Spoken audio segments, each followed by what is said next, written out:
Now, another example of a dynamic translation is the Message translation, written by Eugene Peterson, and some people have a lot of problem with that translation. Firstly, a translation written by one man seems to come with its peculiar problems. No matter how skillful you are in the original language, it has peculiar problems. And so usually, for this particular dynamic translation, the Message translation, the author, Eugene Peterson, has been known to obscure some biblical texts, particularly in relation to sins. And so instead of you saying or clearly stating sins like homosexuality, he obscures it. He doesn't use that term when actually the original text uses that term. Often it is known to add certain new thoughts that are not even in the original text. So the Message translation, it's that kind of a dynamic translation.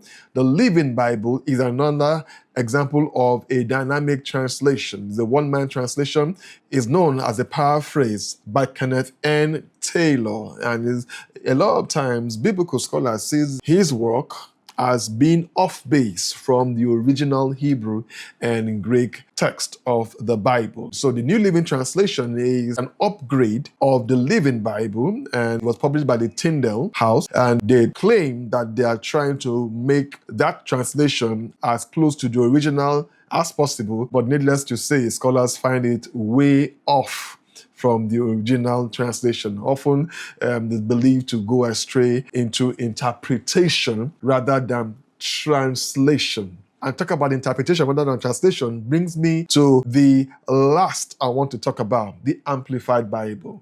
The Amplified Bible cannot be said to be a valid translation. It is more of an interpretation. In fact, it's an interpolation. I will discuss that in the next episode, where you will put in the text what is not in the text. And so, although their view is to clarify the text, the things that you say as part of the text is clearly not in the text. And often, it ends up obscuring rather than clarifying the text of Scripture.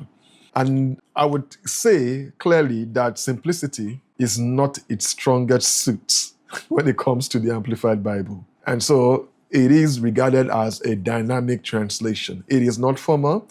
It is not true to the original text as possible as should be.